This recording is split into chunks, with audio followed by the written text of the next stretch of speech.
শুরু হলো সব খবর। যমুনা টেলিভিশনের নিয়মিত এই আয়োজনে আপনাদের সবাইকে স্বাগত জানাচ্ছি আমি জান্নাতুল কুলি। বৈষম্য বিরোধী ছাত্র আন্দোলনে সকল হত্যার দৃষ্টান্তমূলক বিচারের বিষয়ে আলোচনা হয়েছে, কথা জানিয়েছেন অন্তর্বর্তী সরকারের পরিবেশ, বন ও জলবায়ু পরিবর্তন বিষয়ক উপদেষ্টা সৈয়দা রিজওয়ানা হাসান। বিকেলে রাষ্ট্রীয় অতিথি ভবন যমুনায় উপদেষ্টাদের বৈঠক শেষে এই তথ্য জানান তিনি। বলেন, আইন শৃঙ্খলা যত দ্রুত সম্ভব সমাধানের চেষ্টা করা হবে। রাজনৈতিক এবং হয়রানিমূলক মামলা প্রত্যাহারের বিষয়ে আলোচনা হয়েছে উল্লেখ করে তিনি বলেন, আইসিটি আইনের বিষয়ে নতুন করে ভাবা হবে। সংখ্যালঘুদের ওপর হামলা বন্ধে কার্যকর পদক্ষেপ নেওয়ার বিষয়ে আলোচনার পাশাপাশি সবাইকে সোচ্চার হওয়ার আহ্বান জানান তিনি। গণতন্ত্র পুনরুদ্ধারে যতদিন সময় লাগে ততদিন কাজ করবে এই সরকার। সরকারের মেয়াদ নিয়ে অস্থির হওয়ার কিছুই নেই। এ সময় ডাক, টেলিযোগাযোগ এবং তথ্য প্রযুক্তি উপদেষ্টা মোহাম্মদ নাহিদ ইসলাম বলেন, বিভিন্ন মন্ত্রণালয়ে সহযোগী হিসেবে শিক্ষার্থীদের রাখার বিষয়ে আলোচনা হয়েছে। পুলিশকে সাথে নিয়ে সবাইকে কাজ করতে হবে। ধর্মীয় সংখ্যালঘু জনগোষ্ঠীকে প্রতিনিধিত্ব করে এমন সংস্থাগুলোর সাথে মিলে আপাতত একটা রক্ষা বলয় সৃষ্টি করার জন্য চেষ্টা করা হবে। আইসিটি আর ডিজিটাল সিকিউরিটি অ্যাক্ট বাতিল হলেও ওগুলোর অধীনে অনেকের শাস্তি হয়েছে বা অনেকে জেলে আছে, অনেকের বিরুদ্ধে মামলা চলছে। কিভাবে পরিবর্তনটা আনলে এই আইনগুলো আর স্বাধীন মত প্রকাশের বিরুদ্ধে ব্যবহৃত হতে পারবে না বা বিরোধী মত দমনে ব্যবহৃত হতে পারবে না, সেটা নিয়েও পরবর্তীতে আলাপ আলোচনা করা হবে। অন্তর্বর্তী সরকারের উপদেষ্টাদের মধ্যে দফতর বন্টন করা হয়েছে। দুপুরে মন্ত্রী পরিষদ বিভাগ থেকে জারি করা প্রজ্ঞাপনে এই তথ্য জানানো হয়। সেখানে জানানো হয়, প্রধান উপদেষ্টা ডক্টর মোহাম্মদ ইউনুস মন্ত্রী পরিষদ বিভাগ, প্রতিরক্ষা, সশস্ত্র বাহিনী, শিক্ষা, সড়ক ও পরিবহন, গৃহায়ন ও গণপূর্ত, ভূমি, বস্ত্র ও পাট, কৃষি, বিজ্ঞান ও প্রযুক্তি, রেলপথ, জনপ্রশাসন, বিদ্যুৎ ও জ্বালানি, নৌ পরিবহন, পানি সম্পদ, মহিলা ও শিশু, দুর্যোগ ব্যবস্থাপনা, তথ্য ও সম্প্রচার, প্রবাসী কল্যাণ, বাণিজ্য, শ্রম ও কর্মসংস্থান, সংস্কৃতি, বেসামরিক বিমান ও পর্যটন, মুক্তিযুদ্ধ বিষয়ক, পার্বত্য চট্টগ্রাম, প্রাথমিক ও গণশিক্ষা সহ মোট ২৭টি মন্ত্রণালয় ও বিভাগের দায়িত্ব পালন করবেন তিনি। এছাড়া সালেউদ্দিন আহমেদ অর্থ এবং পরিকল্পনা মন্ত্রণালয়, অধ্যাপক আসিফ নজরুল আইন, বিচার ও সংসদ বিষয়ক, আদিলুর রহমান খান শিল্প মন্ত্রণালয়, হাসান আরিফ স্থানীয় সরকার পল্লী উন্নয়ন ও সমবায় মন্ত্রণালয়, তৌহিদ হোসেন পররাষ্ট্র মন্ত্রণালয়, সৈয়দা রিজওয়ানা হাসান পরিবেশ, বন ও জলবায়ু পরিবর্তন মন্ত্রণালয়, শারমিন মুর্শিদ সমাজ কল্যাণ মন্ত্রণালয়, এম সাখাওয়াত হোসেন স্বরাষ্ট্র মন্ত্রণালয়, আফম ও খালিদ হাসান ধর্ম বিষয়ক মন্ত্রণালয়, ফরিদা আক্তার মৎস্য ও প্রাণী সম্পদ মন্ত্রণালয়, নূরজাহান বেগম স্বাস্থ্য ও পরিবার কল্যাণ মন্ত্রণালয়, মোহাম্মদ নাহিদ ইসলাম ডাক, টেলিযোগাযোগ ও তথ্য প্রযুক্তি মন্ত্রণালয় এবং যুব ও ক্রীড়া মন্ত্রণালয়ের দায়িত্ব পেয়েছেন আসিফ মাহমুদ সচিব ভূঁইয়া। তবে আরও ৩ উপদেষ্টা সুপ্রদীপ চাকমা, বিধান রঞ্জন রায় ও ফারুকি আজম এখনও শপথ গ্রহণ না করায় তাদের দফতর নির্ধারণ করা হয়নি।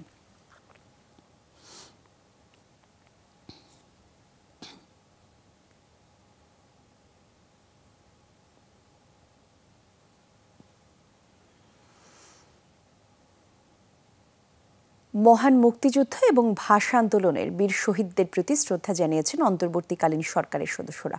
প্রধান উপদেষ্টা ডক্টর মোহাম্মদ ইউনুসের নেতৃত্বে সকালে সাভারের জাতীয় স্মৃতিসৌধে যান তারা।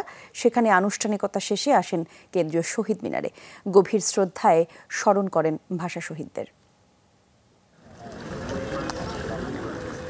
শপথ গ্রহণের পরদিন শুক্রবার সকালে ঢাকা থেকে হেলিকপ্টার যোগে সাভারের জাতীয় স্মৃতিসৌধে পৌঁছান অন্তর্বর্তীকালীন সরকারের উপদেষ্টারা। সকাল 9:30টার কিছু পর সেখানে পৌঁছান প্রধান উপদেষ্টা ডক্টর মোহাম্মদ ইউনুস। এরপরই শ্রদ্ধা নিবেদনের পালা। প্রথমেই স্মৃতিসৌধের মূল বেদিতে শ্রদ্ধা জানান প্রধান উপদেষ্টা, স্মরণ করেন মহান মুক্তিযুদ্ধের বীর শহীদদের।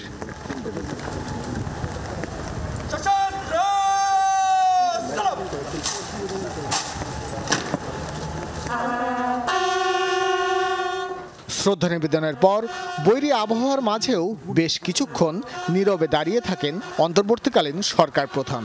এ সময় বাজানো হয় বিউগল, জানানো হয় রাষ্ট্রীয় সালাম।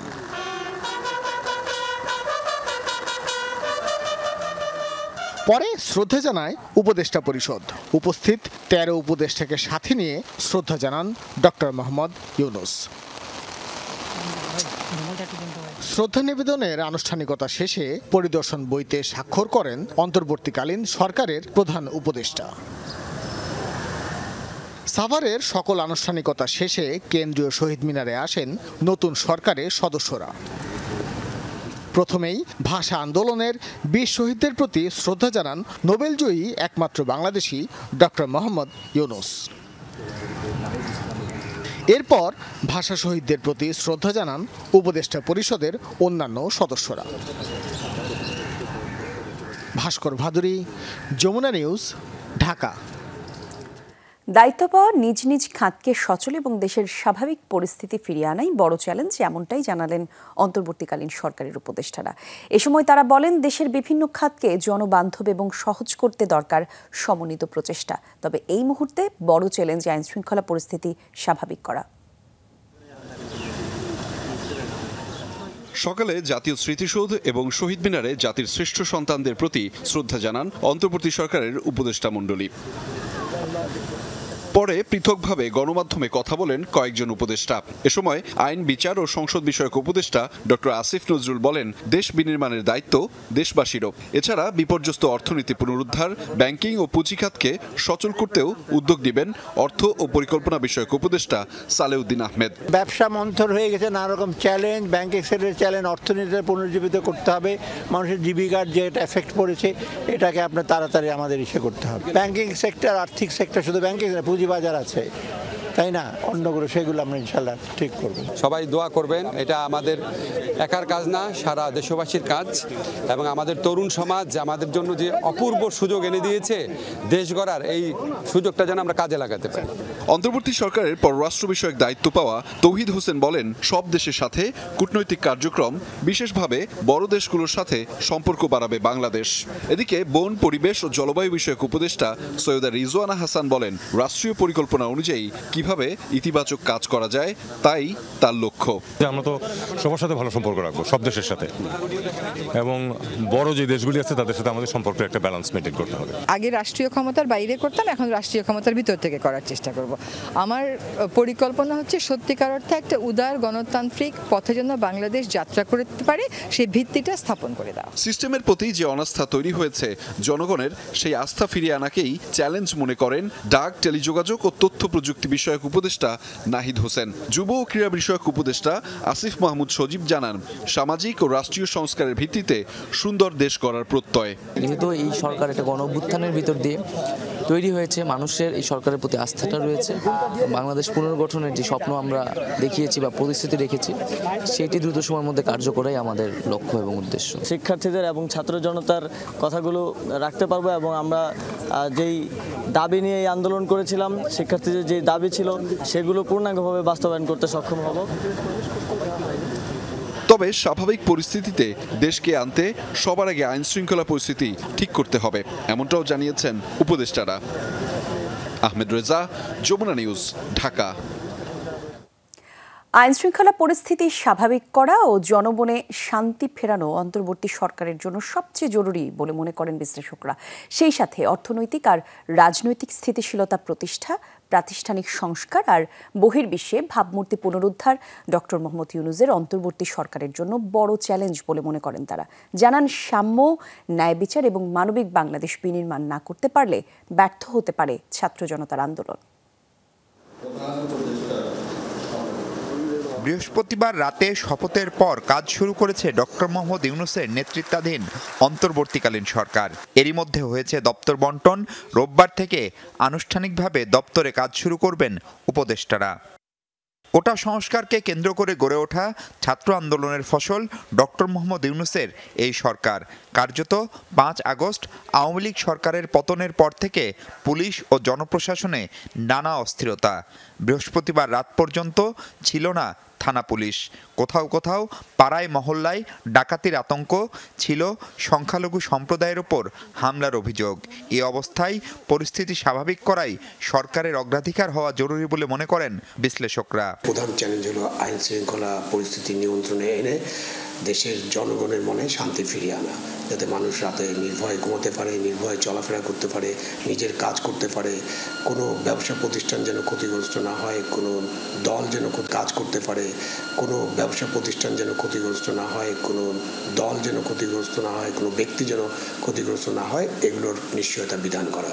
একটা ঘটনাও যেন এরকম না ঘটে, এবং বিশেষ করে যারা মাইনরিটি কমিউনিটি আছে সবাই কিন্তু একটা আস্থাহীনতায় ভুগছে, যার ফলে খুব জরুরি হচ্ছে এই আস্থাটা ফিরিয়ে আনা এবং এটাকে 1 নম্বর প্রায়োরিটি দিয়ে এখন এটাকে অ্যাড্রেস করা উচিত। সেই সাথে আছে নানা চ্যালেঞ্জ, বিশেষ করে প্রশাসনিক সংস্কার, পুলিশের ভাবমূর্তি পুনরুদ্ধার ও আন্তর্জাতিক সম্প্রদায়ের আস্থা অর্জন। দ্রব্যমূল্য সহনীয় করার সাথে বৈদেশিক মুদ্রার রিজার্ভ বাড়ানো ও সামগ্রিক অর্থনীতিতে গতিশীলতা আনতে হবে এই সরকারকে। এভাবে সরকার ব্যবস্থা চলে আসছিল, ব্যবস্থার পরিবর্তন, এমন একটা ব্যবস্থা দরকার যে ব্যবস্থার মধ্য দিয়ে কোনো নির্বাচিত সরকার বা অন্য কোনো ধরনের সরকার যাতে স্বৈর সরকারের বা ফ্যাসিবাদী সরকারের রূপ না নিতে পারে। সেই কারণে যে রিফর্মগুলো করতে হবে তার জন্য প্রয়োজনীয় সময় দরকার।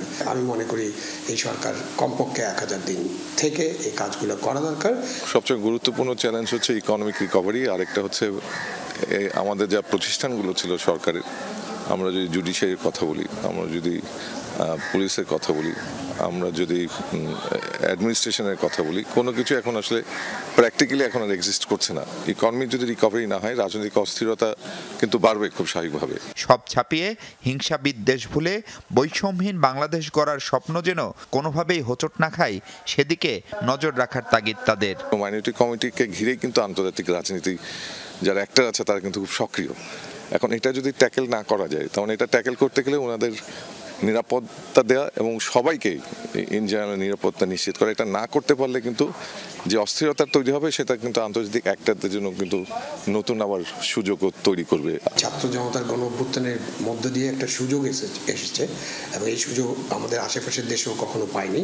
তা আমরা যে সুযোগটা পেয়েছি এই সুযোগে রাষ্ট্রযন্ত্রকে মানবিক করার ব্যবস্থা করতে হবে। প্রত্যাশা সংকট কাটিয়ে ঘুরে দাঁড়াবে বাংলাদেশ। মাহফুজ মিশু, যমুনা নিউজ, ঢাকা। পতিত স্বৈরাচার ও তার দোসররা পরিকল্পিতভাবে অন্তর্বর্তীকালীন সরকার এবং বিজয়ী ছাত্র জনতার উপর প্রতিশোধের নীল নকশা নিয়ে মাঠে নেমেছে। এই ষড়যন্ত্রের বিরুদ্ধে দেশবাসীকে সজাগ থাকার আহ্বান জানিয়েছেন বিএনপি মহাসচিব মির্জা ফখরুল ইসলাম আলমগীর। গণমাধ্যমে পাঠানো এক বিবৃতিতে তিনি বলেন, সকল ঘৃণ্য অপরাধের দায়ে সুকৌশলে বিএনপি সহ গণতান্ত্রিক রাজনৈতিক শক্তির ওপর চালানোর চেষ্টা চলছে। এজন্য সামাজিক যোগাযোগ মাধ্যমকে ব্যবহার করা হচ্ছে। এদিকে আলাদা আরেক বিবৃতিতে বিএনপি সিনিয়র যুগ্ম মহাসচিব রুহুল কবির রিজভী বলেন, বিএনপিতে নতুন করে কাউকে যোগদান না করতে নির্দেশনা দিয়েছেন। কোটা সংস্কার আন্দোলনে আহতদের দেখতে ঢাকা মেডিকেল কলেজ হাসপাতাল পরিদর্শন করেছেন বৈষম্য বিরোধী ছাত্র আন্দোলনের শিক্ষার্থীরা। বিকেলে হাসপাতালে আহত শিক্ষার্থীদের চিকিৎসার খোঁজ খবর নেন তারা। বলেন, অবকাঠামোর চেয়ে মানুষ গুরুত্বপূর্ণ। অসুস্থদের যথাযথ চিকিৎসার জন্য প্রয়োজনে সিএমএইচে এবং বিদেশে নেওয়া হবে। তাদের জন্য কর্মসংস্থানের ব্যবস্থা করা হবে বলেও জানান তারা। আরও বলেন, আহতদের তালিকা তৈরির কাজ চলমান রয়েছে। আহতদের চিকিৎসা এবং পুনর্বাসনের দায়িত্ব রাষ্ট্রের।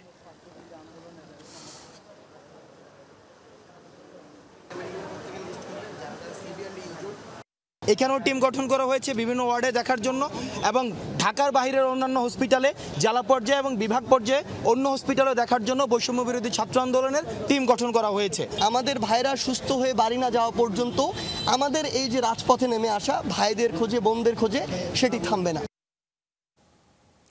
উদয়ের পথে শুনি কার বাণী, ভয় নাই ওরে ভয় নাই, নিঃশেষে প্রাণ করিবে যে দান, ক্ষয় নাই তার ক্ষয় নাই। একজন ক্ষয়হীন বীর মুগ্ধর গল্প শোনাবো আজ। বৈষম্য বিরোধী ছাত্র আন্দোলনে মানুষের জন্য নিজের জীবনটা বিলিয়ে দিয়ে প্রমাণ করে গেছেন সবার উপরে মানুষ সত্য, তাহার উপরে নাই। নতুন বাংলাদেশে যার যার জায়গা থেকে প্রতিটি মানুষ নিজেকে শুদ্ধ করলে আর সভ্য হলেই মুগ্ধর স্বপ্নগুলো বেঁচে থাকবে বলে প্রত্যাশা করেন তার আপনজনরা। গণঅভ্যুত্থানে বীর মুগ্ধর কথা জানবো সহকর্মী ফারহানা ন্যান্সির প্রতিবেদনে।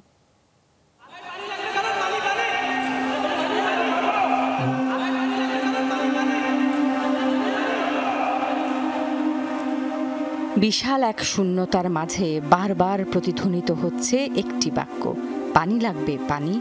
ওই যে সরল হাসিতে শূন্য চেয়ারটাতে বসে হাসছে সে, কি জীবন্ত সাক্ষী হয়ে আছে তার রুমের সব কিছু।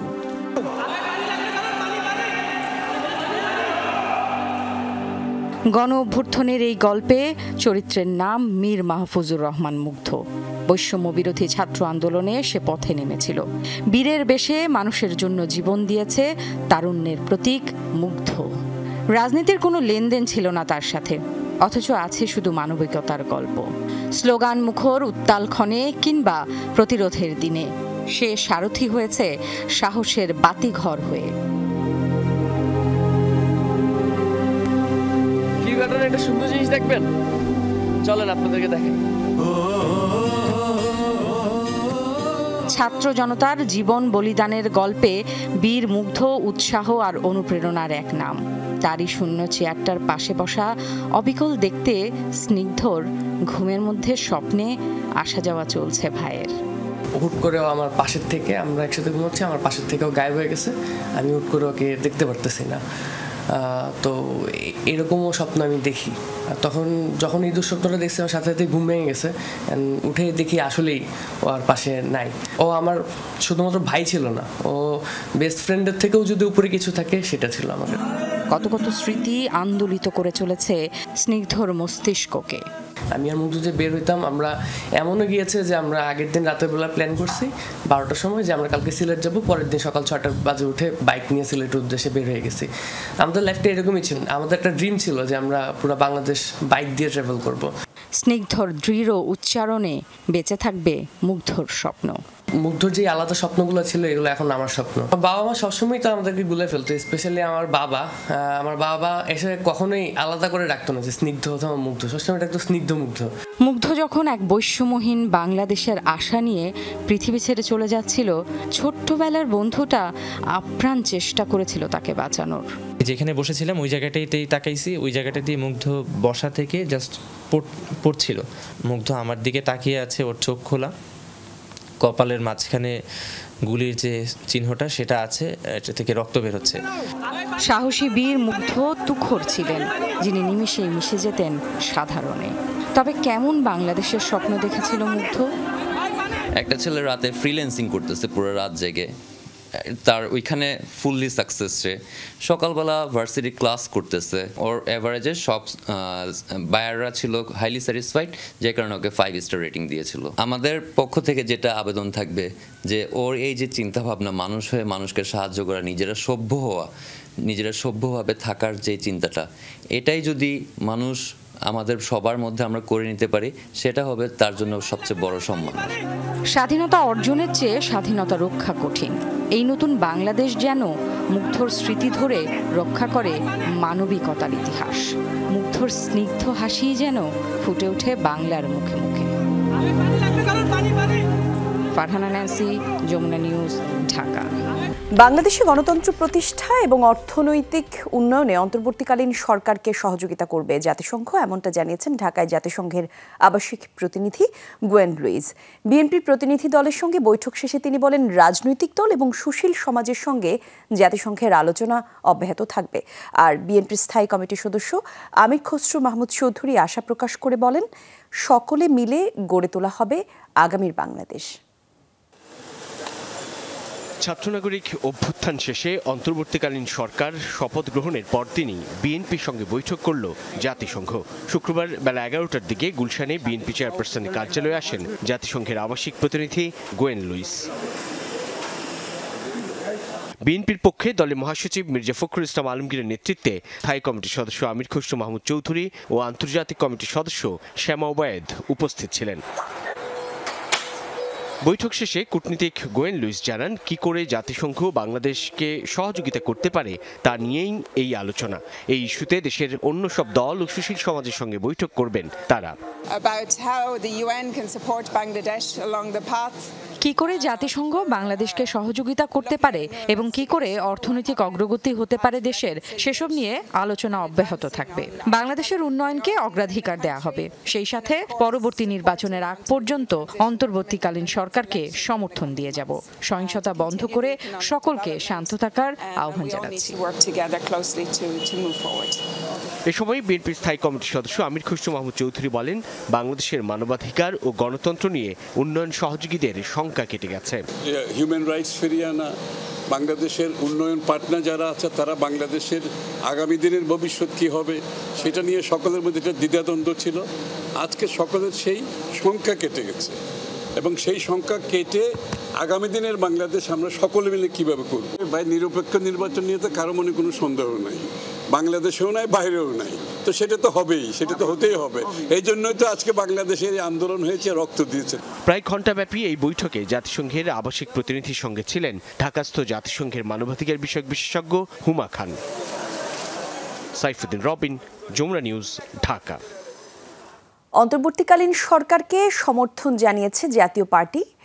রাষ্ট্র সংস্কারে তাদের যৌক্তিক সময় দেওয়া প্রয়োজন বলে মনে করে দলটি। নির্বাচন পদ্ধতি সংস্কার, প্রধানমন্ত্রীর ক্ষমতায় ভারসাম্য রক্ষা, দুর্নীতিবাজদের বিরুদ্ধে ব্যবস্থা গ্রহণ এবং অর্থনীতিকে সচল করা সহ 13 দফা দাবি তুলে ধরেন দলের মহাসচিব মুজিবুল হক চুন্নু। সংস্কার শেষে যত দ্রুত সম্ভব নিরপেক্ষ এবং অংশগ্রহণমূলক নির্বাচন দিতে অন্তর্বর্তীকালীন সরকারের প্রতি আহ্বান জানান তিনি। অন্তর্বর্তীকালীন সরকারের শপথের পরদিনই সংবাদ সম্মেলন করে জাতীয় পার্টি। নতুন সরকারকে সমর্থন ও অভিনন্দন জানায় দলটি। কমিশন গঠন করে শিক্ষার্থী, জনতা ও পুলিশ হত্যাকারীদের দৃষ্টান্তমূলক শাস্তি নিশ্চিতের দাবি জানানো হয়। রাষ্ট্র সংস্কারে আরও বেশ কিছু দাবি তুলে ধরা হয় এ সময়। আইন শৃঙ্খলা পরিস্থিতির যে কোনো বিনিময়ে ফিরে আনা, অর্থনীতি যেন মুখ থুবড়ে না পড়ে সেজন্য দেশি বিদেশি বিনিয়োগ নিশ্চিত, উৎপাদন ব্যবস্থা চলমান রাখার কথাও বলেন জাতীয় পার্টির মহাসচিব। উৎপাদন যাতে ব্যাহত না হয় তার জন্য এবং উৎপাদিত পণ্য যাতে রপ্তানি করতে পারে তার জন্য সরকারের পক্ষ থেকে যা যা সহায়তা করার সেই সহায়তা যেন করা হয়। অনেকদিন ধরেই নির্বাচন পদ্ধতি সংস্কারের কথা বলে আসছে জাতীয় পার্টি। আনুপাতিক হারে নির্বাচন ব্যবস্থা গ্রহণের পাশাপাশি প্রশাসনে ভারসাম্য আনার পরামর্শ দেন চুন্নু। 2 বারের বেশি যেন কেউ প্রধানমন্ত্রী না হতে পারেন তার জন্য প্রয়োজনীয় আইন করার জন্য আমরা অনুরোধ করছি। নির্বাচন কমিশন, দুদক, পিএসসি সহ সাংবিধানিক ও গণতান্ত্রিক প্রতিষ্ঠানগুলো প্রভাবমুক্ত রাখারও দাবি জানান জাতীয় পার্টির মহাসচিব। যাদের বিরুদ্ধে দুর্নীতির প্রমাণ পাওয়া যাবে তাদের সকলকে আইনের আওতায় আনা হোক। এ সময় সাংবাদিকদের প্রশ্নের জবাবে মুজিবুল হক জানান, রাষ্ট্র সংস্কারে অন্তর্বর্তীকালীন সরকারকে যৌক্তিক সময় দেওয়ার পক্ষে জাপা। নির্বাচন যাতে দেন সেই দাবি করছি। লাভলি বিথি, যমুনা নিউজ, ঢাকা। রাজধানীর বিভিন্ন স্থানে আজও ট্রাফিক কন্ট্রোলের দায়িত্ব পালন করেছেন শিক্ষার্থীরা। সড়কে বেড়েছে যান চলাচল, পেশাদারিত্বের সাথেই তা নিয়ন্ত্রণ করছেন শিক্ষার্থীরা। পাশাপাশি রাজধানী সহ দেশের বিভিন্ন জেলায় বাজার তদারকি করছেন তারা। সাধারণ মানুষও এগিয়ে আসছেন শিক্ষার্থীদের সহযোগিতায়। তরুণরা বলছেন, সবার আগে দেশ, দেশ সংস্কারে এখন সবাই ঐক্যবদ্ধ।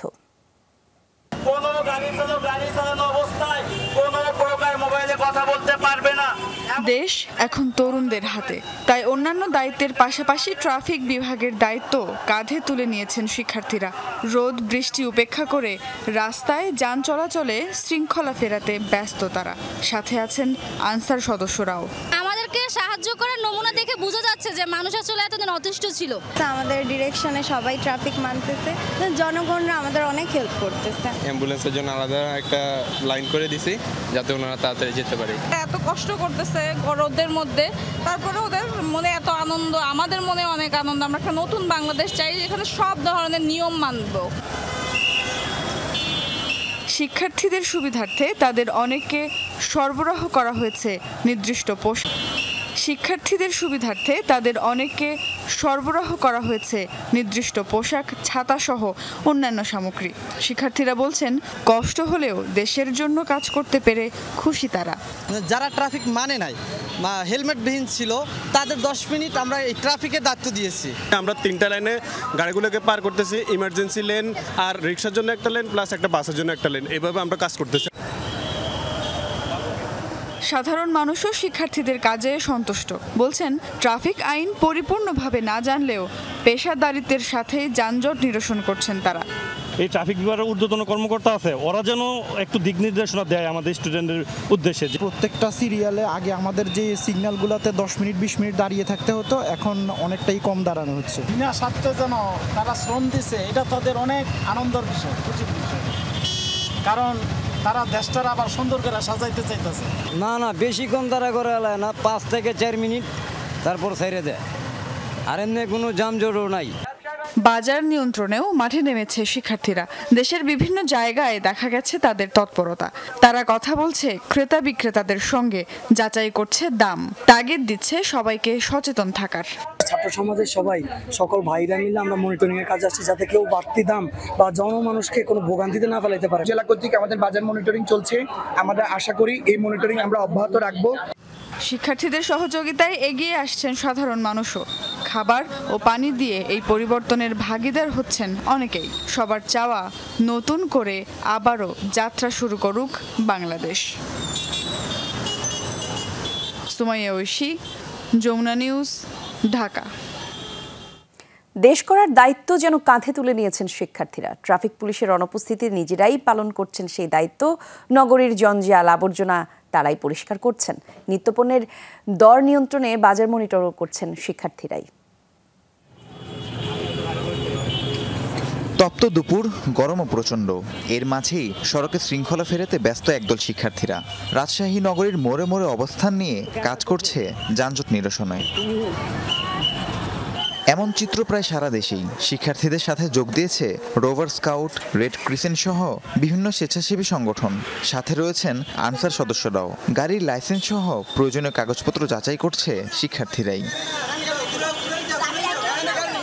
আমি চাচ্ছি যে আমাদের দেশটা যেন নিয়মকানুন সুন্দর মতন মেনে চলে, আর দেশের জন্য তো কিছু করতেই পারলাম না, চাচ্ছি যে আমি এটুকু করতে পারি। ট্রাফিক না থাকার কারণে রাস্তায় অনেক জ্যাম হচ্ছে, এই জন্য আমরা ছাত্র সমাজ নেমে ট্রাফিক আইনের দায়িত্বটা বাস্তবায়ন করতেছি।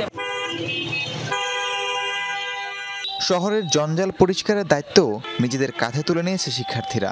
ধুয়ে মুছে পরিষ্কার করছে আবর্জনা। কোথাও কোথাও সৌন্দর্য বর্ধনে বৃক্ষরোপণও করা হয়। এই শহরটা আমাদের, এই শহরটা এখন যদি অপরিষ্কার থাকে তাহলে এটার জন্য সাফার করব আমরা। তাই আমরা এর জন্য সবসময় রাস্তা পরিষ্কার রাখতেছি। সব গাছগুলো এখন ঠিক করার ইয়েতে আছে, আর রাস্তার ধারে যত আগাছাগুলো আছে সেগুলো তুলে তুলে এই যে বস্তাতে করে আর কি ফেলছি। বাজার নিয়ন্ত্রণে মাঠে নেমেছে ছাত্রছাত্রীরা। কথা বলছে ক্রেতা বিক্রেতাদের সাথে, যাচাই করছে দাম। কাঁচা বাজার, তারপর হচ্ছে মুদি দোকান, মাছের বাজার, মাংসের বাজার সবকিছু ঘুরে দেখতেছি যে এখানে হচ্ছে ন্যায্য দামের থেকে বেশি দাম নেওয়া হচ্ছে কিনা, কে কতটুকু দামে বিক্রি করতেছে, কোনো সিন্ডিকেট আছে কিনা, দেশের দ্রব্যমূল্যে যে ঊর্ধ্বগতি সেটার সাথে একেবারে কোনো সামঞ্জস্য আসে কিনা, সেটা আমরা পরীক্ষা নিরীক্ষা করতে আসছিলাম। ছাত্রছাত্রীদের এসব কার্যক্রমকে সাধুবাদ জানাচ্ছেন সাধারণ মানুষ। সোনার বাংলাদেশ গড়তে প্রতিটি ক্ষেত্রেই তরুণদের উপস্থিতি চাইছেন তারা। রাহিম সারোয়ার, যমুনা নিউজ। দর্শক, এ পর্যায়ে জানাবো দেশের বাইরের খবর। ইসরায়েলের লেবাননের মধ্যে হামলা পাল্টা হামলায় উত্তেজনা বেড়েই চলেছে। বৃহস্পতিবার লেবাননের বিভিন্ন স্থানে হামলা চালিয়েছে তেল আবিবের সামরিক বাহিনী। ইসরায়েলি ভূখণ্ডে পাল্টা হামলা চালিয়েছে লেবাননের সশস্ত্র সংগঠন হিজবুল্লাহ। লেবাননের দক্ষিণাঞ্চলে কেফার কিলা এবং মারজওয়ান এলাকায় বিমান হামলা চালায় ইসরায়েল। হামলার ভিডিও প্রকাশ করেছে আইডিএফ। এদিকে ইসরায়েলি উত্তরাঞ্চলে রকেট ছুড়েছে হিজবুল্লাহ। তবে এসব হামলায় ক্ষয়ক্ষতির কোনো তথ্য দেয়নি দুপক্ষ। কৃষকদের বিক্ষোভের কারণে মেক্সিকোয় প্রধান হাইওয়েতে সৃষ্টি হয়েছে দীর্ঘ যানজটের। কর্তৃপক্ষ জানায় বিক্ষুব্ধ কৃষকরা প্রায় 40 ঘন্টা অবরুদ্ধ করে রাখে মেক্সিকো পুয়েবলা মহাসড়ক। ফলে আটকা পড়ে হাজার হাজার যানবাহন, দেখা দেয় দীর্ঘ যানজট। কৃষকদের দাবি, কৃষি জমি দখল করে 60 বছর আগে তৈরি করা হয় এই হাইওয়েটি। তবে এই দীর্ঘ সময়েও মেলেনি তার ক্ষতিপূরণ। ফলে প্রতিবাদে নেমেছেন তারা। ভীতি কাটিয়ে খুলতে শুরু করেছে রাজধানীর থানাগুলো। কাজ শুরু হয়েছে সীমিত পরিসরে। এদিকে নতুন আর কোনো হামলার ঘটনা ঘটবে না এমন আশ্বাস জনসাধারণের। আর বাকি সদস্যদের থানায় ফেরার আহ্বান জানিয়ে পুলিশরা বলছে জনগণের হারানো আস্থা পুনরুদ্ধার করবে বাহিনীটি। সকালে সেনা পাহারায় কার্যক্রম শুরু হয় কয়েকটি থানায়। রাব্বি সিদ্দিকীর রিপোর্টে বিস্তারিত থাকছে। মাত্র একদিন আগেও পুলিশ স্টেশনগুলোর মূল ফটকে ছিল তালা, বন্ধ ছিল সেবা কার্যক্রম। তবে একদিনের ব্যবধানে পুলিশ সদস্যরা ফিরতে শুরু করেছেন থানায়। শুক্রবার সকাল থেকে খুলতে শুরু করে থানাগুলো। কর্মস্থলে এসে আবেগ আপ্লুত হয়ে পড়েন পুলিশ সদস্যরা। জানান, ভীতিকর অবস্থা কাটিয়ে ওঠার চেষ্টা করছেন সবাই। সহকর্মী হারানোর বেদনা নিয়ে কাজ শুরু করে আবারও জনগণের আস্থা অর্জন করতে চান তারা। আমরা একসঙ্গে কাজ করেছি, এরকম অনেক সদস্য এখন নেই। আসলে আমরা এখানে হৃদয় আমাদের ভারাক্রান্ত। আমি এই পুলিশে আজ 23 বছর একসাথে কাজ করেছি। কিছুদিন আগেও আমার থানায় ছিল, সে আজকে নেই। সামগ্রিক পুলিশিং যত কার্যক্রম এখন থেকে আমরা এখানে শুরু করব এবং সব ধরনের যে জনগণের যে সহায়তা, পুলিশি সহায়তা আমরা এখান থেকে প্রদান করব। পুলিশের সার্বিক কাজ স্বাভাবিক রাখতে সহযোগিতা করছেন সেনাবাহিনীর সদস্যরা। পুলিশকে নতুন করে রিফর্ম করে তাদের কার্যক্রম অল্প সময়ের মধ্যে শুরু করার জন্য তারা সকলেই আমাদের সাথে পুলিশ ভাইদেরকে সবাই সাহায্য সহযোগিতা করবে এভাবে আমাদেরকে সবাই আশ্বস্ত করেছে। এদিকে পুলিশ সদস্যদের সহযোগিতার আশ্বাস দিয়েছেন সাধারণ মানুষ। পুলিশ প্রশাসনকে সহযোগিতা করতে, ওনাদের পাশে দাঁড়াতে আমাদের সেনাবাহিনী বাইরে আছেন, পাশাপাশি আমরা সাধারণ জনতা, ব্যবসায়ী, আমরাও ওনাদেরকে সহযোগিতা করব। অবশ্যই ফিরে আসা উচিত। রাস্তার যে অবস্থা এবং রাতে যে শুনশান পরিস্থিতি, এই পরিস্থিতিতে সাধারণ মানুষ বসবাস করা খুব কঠিন হয়ে যাবে। তথ্য পেয়ে আমি থানায় আসলাম, এসে দেখলাম যে থানায় কাজ চলতেছে, তা আমি আমার সমস্যাটা বললাম, ওনারা আমার এটা সমাধানের ব্যবস্থা নিচ্ছেন। সময়ের সঙ্গে সঙ্গে পরিস্থিতি স্বাভাবিক হওয়ার প্রত্যাশা সবার। সেনা পাহারায় রাজধানীর থানাগুলোর কার্যক্রম শুরু হয়েছে, যদিও তা সীমিত পর্যায়ে। আইনশৃঙ্খলা পরিস্থিতির অবনতি ঘটায় এখন থেকে থানাগুলো যদি সক্রিয় না হয় তাহলে আরও অবনতির শঙ্কা করছেন নগরবাসী। রাব্বি সিদ্দিকী, যমুনা নিউজ, ঢাকা। দর্শকের আগের প্রতিবেদনে দেখছিলেন রাজধানী ঢাকার থানাগুলোতে ফিরতে শুরু করেছেন পুলিশ সদস্যরা। একই রকমভাবে দেশের অন্যান্য স্থানেও কিন্তু পুলিশ সদস্যরা ফিরতে শুরু করছেন থানায়।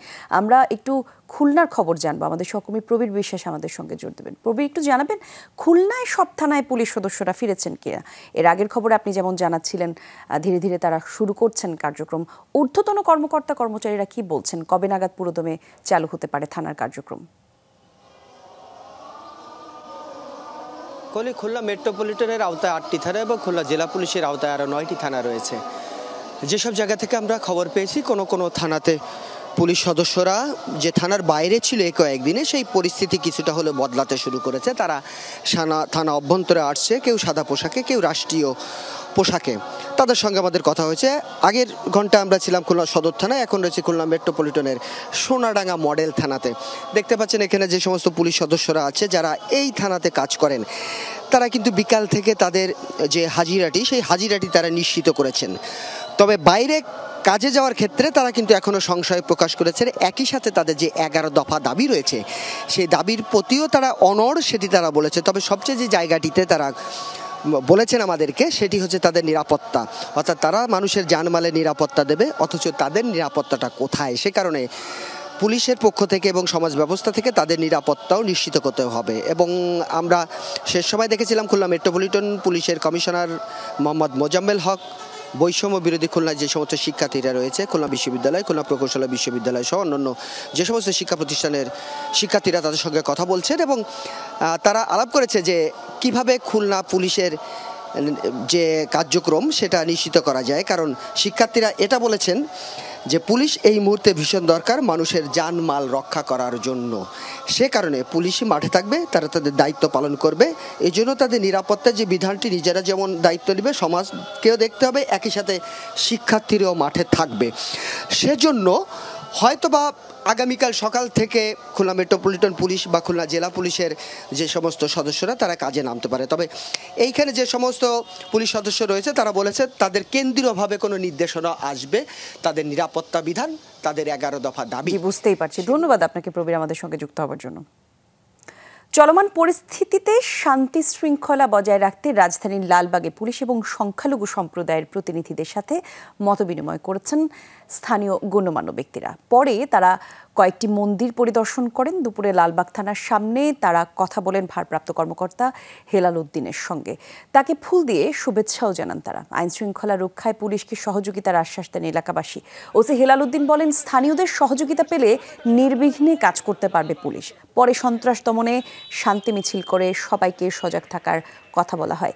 এরপর লালবাগ এলাকায় 3টি মন্দির পরিদর্শন করেন স্থানীয়রা, কথা বলেন মন্দিরের কর্তৃপক্ষের সাথে আর তাদের আশ্বাস দেন সার্বিক সহযোগিতা করার। এ সময় অন্যান্যদের মধ্যে বিএনপির সহ যুব বিষয়ক সম্পাদক মীর নেওয়াজ আলীও উপস্থিত ছিলেন।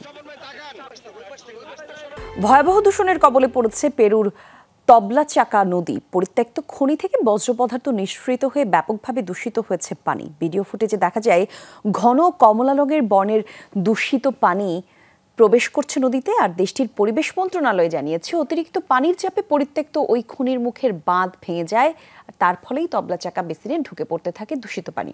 তবে দূষিত পানির প্রবাহ আটকাতে সক্ষম হয়েছে বিশেষ ইউনিট। নদীর পানি দূষণ রোধ এবং ভারী ধাতু দ্রুত অপসারণ করতে কাজ করছে কর্তৃপক্ষ। টানা তৃতীয় দিনের মতো রাশিয়ায় কুরস্কে হামলা চালিয়েছে ইউক্রেন। বৃহস্পতিবার দেশটির সুজ্জা শহরে চলে দুপক্ষের তুমুল লড়াই। কিয়েভপন্থী যোদ্ধারা কুরস্ক অঞ্চলের কয়েকটি গ্রাম এখনও দখল করে রেখেছে। রাশিয়ার দক্ষিণ পশ্চিমের সীমান্তবর্তী অঞ্চলটিতে রুশ সেনাদের আত্মসমর্পণের ভিডিও প্রকাশ করেছে কিয়েভ সেনারা। এদিকে ইউক্রেনের হামলা পুরোপুরি নস্যাৎ করার দাবি করেছে মস্কো। গত মঙ্গলবার ইউক্রেনীয় সেনা এবং কিয়েভপন্থী যোদ্ধারা ঢুকে পড়ে। জেলেনস্কি প্রশাসনের দাবি 1000 ইউক্রেনীয় সেনা প্রবেশ করেছে অঞ্চলটিতে। 11টি ট্রাঙ্ক এবং 20টি বেশি সাজোয়া যান নিয়ে তারা অবস্থান নিয়েছে। অঞ্চলটিতে জরুরি অবস্থা জারি করেছে মস্কো প্রশাসন। সীমান্ত এলাকা থেকে কয়েক হাজার মানুষকে নিরাপদে সরিয়েছে রাশিয়া। টানা এবং ভারী বৃষ্টিতে বিপর্যস্ত ইয়েমেনের উত্তরাঞ্চল। আকস্মিক বন্যায় দেশটিতে এখন পর্যন্ত 45 জনের মৃত্যু হয়েছে। এর মধ্যে হুদায়দায় মৃত্যু হয়েছে 30 জনের, আর মাকনাবাই এলাকায় প্রাণ হারিয়েছেন 15 জন, নিখোঁজ আরও 5 জন। বাস্তুচ্যুত কয়েকশো মানুষ। এক সপ্তাহ ধরেই ব্যাপক বৃষ্টিপাত হচ্ছে এলাকাটিতে, আর বন্যার পানিতে ভেসে গেছে অনেকেরই ঘরবাড়ি।